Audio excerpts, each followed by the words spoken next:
नमस्कार मित्रों, स्वागत है आपका हमारे YouTube चैनल जीएस मस्ती विद विनय सर के साथ। आज का हमारा टॉपिक है गोमती नदी। इसके पहले हम लोग गंगा नदी पढ़ चुके हैं, यमुना नदी पढ़ चुके हैं और हम लोग सोन नदी पढ़ चुके हैं। आज गोमती नदी का नंबर है। आइए हम लोग देखते हैं ये गोमती नदी के बारे में किस तरह से क्वेश्चन पूछे जाते हैं और अभी तक कौन कौन क्वेश्चन पूछे गए हैं उनको मैं आपके सामने बताने की कोशिश करूंगा इस फिगर के माध्यम से। अच्छा लगे तो मेरे चैनल को शेयर और सब्सक्राइब करिएगा। आइए देखते हैं गोमती नदी। ये देख लीजिए गोमती नदी आज हम लोग पढ़ रहे हैं। बहुत ही इम्पोर्टेंट सेशन होने वाला है हम लोगों का गोमती नदी को लेकर के। गोमती क्लियर। देखते हैं गोमती नदी, इसका उद्गम स्थल कहाँ है। तो गोमती नदी उद्गम स्थल देखा जाए तो फुलहर झील है।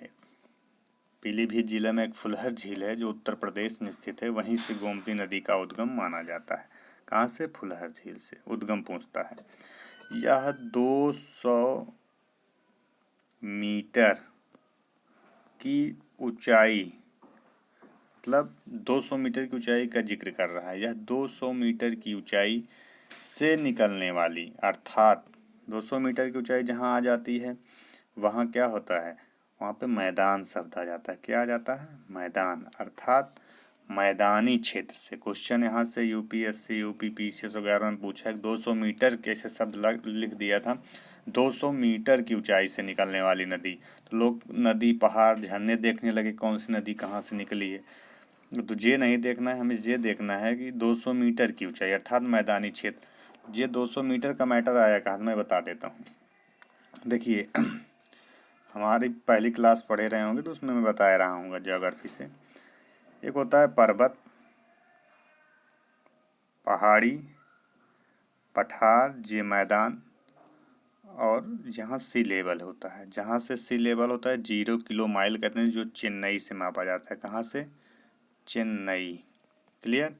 0 किलो माइल कहाँ से मापा जाता है? चेन्नई से मापा जाता है। ये बहुत बार क्वेश्चन पूछा है। जहाँ समुद्र तल की माप जो की जाती है चेन्नई से की जाती है। क्लियर। अब बात कर रहे थे, ये पर्वत है। पर्वत की ऊंचाई कितनी होनी चाहिए? लगभग 1500 मीटर से जिसकी ऊंचाई अधिक हो उसे क्या कहेंगे? पर्वत कहेंगे।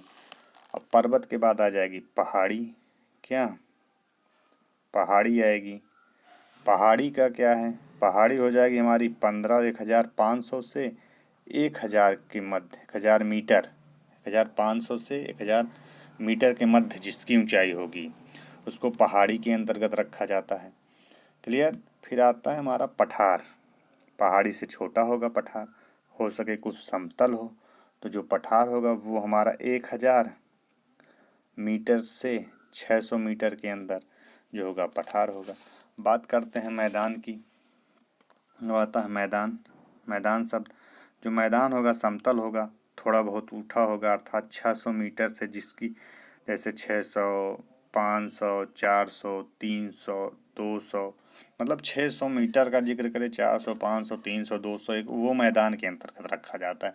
इसीलिए यूपीएससी ने, उत्तर प्रदेश लोक सेवा आयोग ने यहाँ से क्वेश्चन बनाया था कि 200 मीटर की ऊंचाई से निकलने वाली नदी कौन सी है। ऑप्शन में था, 4 ऑप्शन में था, जिनमें गोमती थी।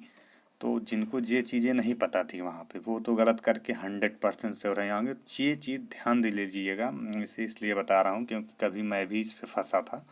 तो आप देख लीजिएगा 200 मीटर की ऊंचाई से अर्थात मैदानी क्षेत्र का जिक्र हो गया। मैं बता दिया पहाड़, पहाड़ी, पठार और मैदान, और सी लेवल 0 किलो माइल जो मापा जाता है चेन्नई से। तो वहाँ इसीलिए वहाँ से एक क्वेश्चन उठाया था। तो मैदानी क्षेत्र से निकलने वाली नदी जो दक्षिण की ओर बहते हुए, देखिए ये गोमती है, ये दक्षिण की ओर बह रही है। ठीक, दक्षिण की ओर बहते हुए, एकदम जैसे फिगर बनाया हूँ वैसे समझाने की पूरी कोशिश करूँगा।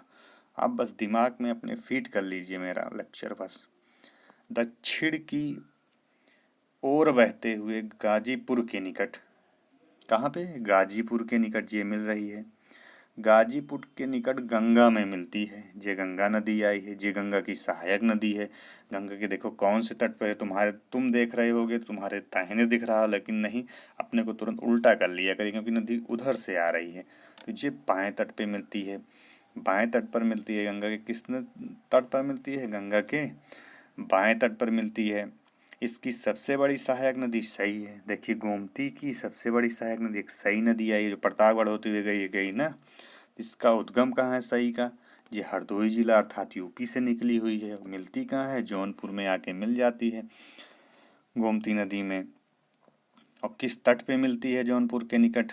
दायां बायां, तो ये दाहिने तट पे मिल रही है। ठीक, तथा इस नदी के तट पर जो गोमती नदी है इसके तट पर, जैसे लखनऊ किस नदी के तट पर स्थित है? लखनऊ। तो इस नदी के तट पर लखनऊ, सुल्तानपुर, जौनपुर जैसे शहर स्थित हैं।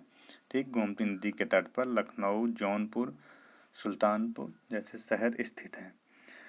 इस प्रकार से यह हमारा गोमती नदी से संबंधित जितने तथ्य थे, जो मतलब पूछे गए अभी तक, जो चीज़ें पूछता आया है, उनको मैं आपके सामने पेश कर दिया। यदि यह वीडियो अच्छा लगा हो तो इसे शेयर और सब्सक्राइब करिए। धन्यवाद मित्रों।